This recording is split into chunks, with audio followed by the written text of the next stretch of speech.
Hi friends, എല്ലാവർക്കും നമസ്കാരം. അപ്പം നമ്മുടെ കേഡറ്റ് എക്സാമിൻ്റെ റിസൾട്ടിന് വേണ്ടി വെയിറ്റ് ചെയ്യുന്നവർക്ക് വേണ്ടിയിട്ടാണ് ഇന്ന് ഈ വീഡിയോ ചെയ്യുന്നത്. അപ്പോൾ നമ്മുടെ ചാനൽ നിങ്ങൾ ആദ്യമായിട്ടാണ് കാണുന്നതെങ്കിൽ എന്ത് ചെയ്യുക, നമ്മളൊന്ന് സപ്പോർട്ട് ചെയ്യുക, അതോടൊപ്പം തന്നെ നമ്മളൊന്ന് ഫോളോ ചെയ്യുക. അപ്പോൾ നമുക്കറിയാം, നമ്മുടെ കേഡറ്റ് എക്സാം കഴിഞ്ഞ് അതിൻ്റെ പ്രൊവിൻഷ്യൽ ആൻസർ കീ ആൾറെഡി ഒരു 2 ആഴ്ച മുമ്പ് തന്നെ പബ്ലിഷ് ചെയ്തിട്ടുണ്ട്.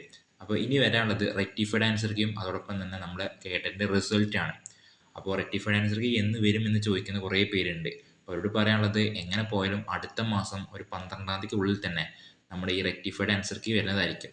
അപ്പോൾ റെക്ടിഫൈഡ് ആൻസർ കീ ഒന്നുണ്ടെങ്കിൽ ഉടനെ തന്നെ ഒരു 2-3 ആഴ്ചയ്ക്കുള്ളിൽ തന്നെ എന്ത് വരും, നമ്മുടെ കേഡറ്റിൻ്റെ റിസൾട്ട് വരും.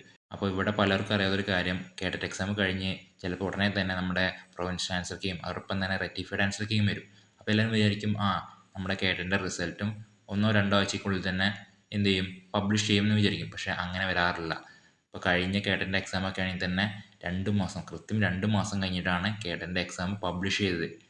അത് പരീക്ഷ ഭവൻ കൃത്യമായിട്ട് പറയുന്നുണ്ട്. അതായത് നമ്മുടെ എക്സാം കഴിഞ്ഞ് 2 മാസത്തിനുള്ളിൽ അവർക്ക് എന്ത് ചെയ്താൽ മതി, ഈ റിസൾട്ട് പബ്ലിഷ് ചെയ്താൽ മതി.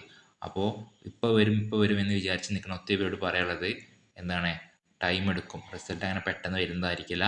ടൈം എടുത്തിട്ട് നമ്മുടെ കേഡറ്റിൻ്റെ റിസൾട്ട് പബ്ലിഷ് ചെയ്യുള്ളൂ. അപ്പോൾ നമ്മുടെ കേഡറ്റിൻ്റെ റിസൾട്ടിന് വേണ്ടി കാത്തിരിക്കുന്നവരോട് പറയാനുള്ളത്, എൻ്റെ എക്സ്പീരിയൻസ് എന്നാണ് ഞാൻ പറയുന്നത്. അതായത് ഞാനും ഇതേപോലെ 3-4 വട്ടം എക്സാം എഴുതിയൊരു വ്യക്തിയാണ്. അപ്പോൾ നമ്മൾ എക്സാം കഴിഞ്ഞ ഉടനെ നമ്മൾ ചെയ്യണതാണ്, ഏതെങ്കിലും ഈ കോച്ചിങ് സെൻറ്ററുകാരെ നമ്മൾ ആൻസർ കീ നോക്കും. പെട്ടെന്ന് നോക്കിയിട്ട് നമുക്ക് എത്ര മാർക്ക് കിട്ടി എന്ന് നമ്മൾ എന്ത് ചെയ്യും, ഒന്ന് കൂട്ടി നോക്കും.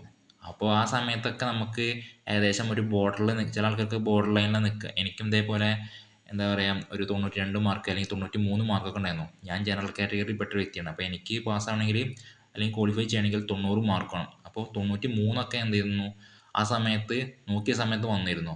പക്ഷേ പിന്നീട് ഈ പ്രൊവിൻഷ്യൽ ആൻസർ കീ വന്ന സമയത്തും ഏകദേശം ഒരു 94-95 ഒരു മാർക്ക് ഉണ്ടായിരുന്നു. പക്ഷേ ഈ റെക്ടിഫൈഡ് ആൻസർ കീ വന്ന് കഴിഞ്ഞപ്പോഴാണ് നമുക്ക് എന്ത് ചെയ്യാൻ മനസ്സിലായത്, ഇതൊന്നല്ല യഥാർത്ഥത്തിലുള്ള ഉത്തരങ്ങളെന്ന്. അതായത് റെക്ടിഫൈഡ് ആൻസർ കീ വന്ന സമയത്താണ് നമുക്ക് കൃത്യമായിട്ട് നമ്മുടെ മാർക്ക് എത്ര കിട്ടി എന്ന് നമുക്ക് കൃത്യമായിട്ട് അറിയാൻ കഴിയുള്ളൂ. ഇപ്പോൾ കുറേ പേർക്ക് മാർക്ക് കൂട്ടുന്ന സമയത്ത്, അതായത് ഇപ്പോൾ ജനറൽ കാറ്റഗറി ആണെങ്കിൽ 90-ലും അല്ലെങ്കിൽ 92-93, അതല്ല ഇനി ഒ ബി സിക്കാരാണെങ്കിൽ 85-86 നിൽക്കുന്ന ആൾക്കാരൊക്കെ ഉണ്ടായിരിക്കും. കാരണം 86 മാർക്കൊക്കെ എന്ന് പറഞ്ഞിട്ടുണ്ടെങ്കിൽ നമുക്ക് ഒരിക്കലും ഉറപ്പിക്കാൻ പറ്റില്ല നമുക്കത് ക്വാളിഫൈ ചെയ്യാൻ പറ്റുമോ ഇല്ലയെന്ന്. ഇതിൻ്റെ റെക്ടിഫൈഡ് ആൻസർ വന്നാൽ മാത്രമേ നമുക്ക് ഏകദേശം ഒരു ഗ്യാരണ്ടി നമുക്ക് പറയാൻ പറ്റൂ. കാരണം കേട്ടിട്ട് അങ്ങനെയാണ്, മിക്ക ആൾക്കാരും ഈ ഒരു കേട്ടറ്റിന് ഫെയിൽ ആവുന്നത് 1 മാർക്കിനോ 2 മാർക്കിനായിരിക്കും. അല്ലാതെ 10 മാർക്കിന് 20 മാർക്കൊന്നും പൊതുവെ ആരും ഈ കേട്ടറ്റ് എക്സാമിന് നഷ്ടപ്പെട്ട് പോകാറില്ല. അപ്പോൾ നിങ്ങളോട് പറയാനുള്ളത് എന്താ വെച്ചാൽ, ആ ഒരു ബോർഡർ ലൈനിൽ നിൽക്കുന്ന ആൾക്കാരുണ്ടായിരിക്കുമല്ലോ, അതായത് ഇപ്പോൾ 90 മാർക്ക് അല്ലെങ്കിൽ 83-84 മാർക്ക് കിട്ടിയവരൊക്കെ, ഒരിക്കലും അമിതമായിട്ട് എന്ത് ചെയ്യരുത്, നമ്മളിത് കിട്ടും അല്ലെങ്കിൽ എനിക്ക് ഇത്ര മാർക്ക് ഉണ്ട് അതുകൊണ്ട് തന്നെ ഞാൻ പാസ്സാവും എന്ന് വിചാരിക്കേണ്ട. കാരണം നമുക്ക് ഈ ഒരു മാർക്ക് കൃത്യമായിട്ട് പരീക്ഷ ഭവൻ കേട്ടതിൻ്റെ റിസൾട്ട് ആ മാർക്ക് പബ്ലിഷ് ചെയ്താൽ മാത്രമേ നമുക്ക് എന്ത് ചെയ്യാൻ പറ്റുള്ളൂ, ഒന്ന് ഉറപ്പിക്കാൻ കഴിയുള്ളൂ. അതുവരെ നമുക്കൊരു കാരണവശാലും ഈ കേട്ടറ്റിന് പാസ്സാവോ ഇല്ലേ എന്ന് നമുക്ക് ഉറപ്പിക്കാൻ പറ്റില്ല. അല്ലെങ്കിൽ ഒരു 10 മാർക്കിൻ്റെയൊക്കെ ഡിഫറൻസ്, അതായത് ഇപ്പോൾ ഒരു ജനറൽ കാറ്റഗറിയിൽപ്പെട്ട വ്യക്തിയാണെങ്കിൽ ഒരു 100 അല്ലെങ്കിൽ 110 മാർക്കൊക്കെ ആണെങ്കിൽ എന്തായാലും പാസ്സാവും നമ്മൾ. കാരണം 10 മാർക്കിൻ്റെ ഡിഫറൻസ് ഒന്നും എന്തായാലും ഇപ്പോൾ റെക്ടിഫൈഡ് വരികയാണെങ്കിൽ തന്നെ അതിന് ക്യാൻസൽ ചെയ്ത് പോവില്ല. ഓക്കെ, നമ്മളാണെങ്കിൽ അത്രയും മാർക്ക് വേണം. അല്ലാതെ നമ്മൾ ഈ ഒരു ബോർഡിൽ 1 മാർക്കിന് 2 മാർക്കിൻ്റെ ഒക്കെ ഡിഫറൻസിൽ ഒരിക്കലും നമുക്ക് എന്ത് ചെയ്യാൻ പറ്റില്ല, ഉറപ്പിക്കാൻ കഴിയില്ല ഇത് കിട്ടുമോ ഇല്ലയെന്ന്. അപ്പോൾ അതൊന്ന് ശ്രദ്ധിക്കുക. പിന്നെ തീരെ, അതായത് പ്രതീക്ഷയില്ലാത്ത കുറേ ടീംസ് ഉണ്ടായിരിക്കും. അവരോട് പറയാനുള്ളത് എന്താ, അടുത്ത കേട്ടറ്റ് എക്സാം ഉടനെ തന്നെ ഉണ്ടായിരിക്കും. അപ്പോൾ അതിനു വേണ്ടി എന്ത് ചെയ്യുക, ഇപ്പം തന്നെ പഠിച്ചു തുടങ്ങാം. അല്ല നമ്മൾ ഈ കേട്ടറ്റിൻ്റെ ഡേറ്റ് വരട്ടെ, പഠിക്കാൻ കുറേ ടൈം ഉണ്ടല്ലോ എന്ന് വിചാരിച്ചിട്ടുണ്ടെങ്കിൽ ഒരു കാരണവശാലും നമുക്ക് ഈ ഒരു എക്സാം ക്വാളിഫൈ ചെയ്യാൻ സാധിക്കുന്നതല്ല. കാരണം നമ്മളിപ്പോൾ നോക്കിയാലേ നമുക്ക് എന്ത് ചെയ്യാൻ പറ്റുള്ളൂ, ഒരു എക്സാം നല്ല രീതിക്ക് അറ്റൻഡ് ചെയ്യാൻ പറ്റുള്ളൂ. കാരണം നമുക്ക് അറിയുന്ന ചോദ്യങ്ങൾ തന്നെയാണ് എക്സാമിൽ പൊതുവേ ചോദിക്കാറ്. കാരണം റിപ്പീറ്റഡ് ചോദ്യങ്ങളാണ് വരാറ്.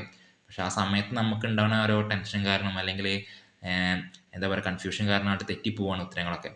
പക്ഷേ എന്ത് ചെയ്യുക, അത് തെറ്റാണ്ടിരിക്കാൻ വേണ്ടി നമ്മൾ എന്ത് ചെയ്യണം, ഇപ്പം തന്നെ നല്ല രീതിക്ക്, അതായത് പ്രീവിയസ് ക്വസ്റ്റ്യൻ പേപ്പറും ഗൈഡ്സും പിന്നെ യൂട്യൂബ് ചാനലൊക്കെ ഉണ്ട്. ഇപ്പോൾ യൂട്യൂബ് ചാനലൊക്കെ നോക്കിയിട്ടുണ്ടെങ്കിലും ഇഷ്ടം പോലെ കേട്ടറ്റുമായി ബന്ധപ്പെട്ട് കുറേ എന്ത് കിട്ടും, നമുക്ക് അറിവ് കിട്ടാറുണ്ട്. അപ്പോൾ അതൊക്കെ നോക്കി എന്ത് ചെയ്യാം, പഠിച്ചു തുടങ്ങാം.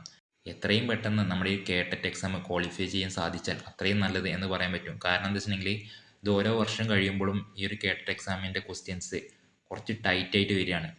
ഓക്കെ, അപ്പോൾ അത് ഇനി അങ്ങോട്ട് ഏതായാലും സിമ്പിൾ ആവില്ല, കുറച്ച് ടൈറ്റ് കൂടിയേ വരുള്ളൂ. അപ്പോൾ നമുക്ക് ഇപ്പോൾ കിട്ടിയില്ലെങ്കിൽ എന്തായാലും ഇനി ഇത് ടൈറ്റ് കൂടിയാൽ കിട്ടും തോന്നുന്നുണ്ടോ. അപ്പോൾ എന്ത് ചെയ്യാം, ഇപ്പം തന്നെ ഉടനെ തന്നെ എന്ത് ചെയ്യുക, ഒരു എക്സാം ക്വാളിഫൈ ചെയ്യാൻ വേണ്ടി ശ്രമിക്കുക. കാരണം നമുക്കറിയാം വർഷത്തിൽ ഇപ്പോൾ കേട്ടിട്ട് എക്സാം 2 തവണയാണുള്ളത്. ഓക്കെ, അപ്പോൾ നമുക്ക് പഠിക്കാനുള്ള ടൈം ഉണ്ട്. അപ്പോൾ അതെന്ത് ചെയ്യുക, മാക്സിമം യൂട്ടിലൈസ് ചെയ്തിട്ട് ഇപ്പം തന്നെ നല്ല രീതിക്ക് എന്ത് ചെയ്യുക, പഠിച്ചു തുടങ്ങാം. കാരണം നമുക്കറിയാം കേട്ടിട്ടുമായി ബന്ധപ്പെട്ട് നമ്മൾ നെറ്റിലൊക്കെ നോക്കുകയാണെങ്കിൽ കുറേ മെറ്റീരിയൽസ് കിട്ടും. അതൊക്കെ എന്ത് ചെയ്യാം, യൂസ് ചെയ്യാം. ഇനിയിപ്പോൾ നിങ്ങൾക്ക് മെറ്റീരിയൽസ് വേണമെങ്കിൽ നമ്മുടെ കമൻറ്റ് ബോക്സിൽ ജസ്റ്റ് മെൻഷൻ ചെയ്താൽ മതി. എൻ്റെ കയ്യിലും കുറേ മെറ്റീരിയൽസ് ഉണ്ട്. അപ്പോൾ വേണമെങ്കിൽ എന്ത് ചെയ്യാം, ഞാൻ അതും നിങ്ങൾക്ക് അയച്ചു തരാം. ഓക്കെ, അപ്പോൾ ഈ വീഡിയോ നിങ്ങൾക്ക് ഉപകാരപ്പെട്ടെന്ന് വിചാരിക്കുന്നു. അപ്പോൾ ഇതേപോലെ കേട്ടിട്ടുമായി ബന്ധപ്പെട്ട വീഡിയോസ് നമ്മൾ അപ്ലോഡ് ചെയ്യുന്നതായിരിക്കും. താങ്ക്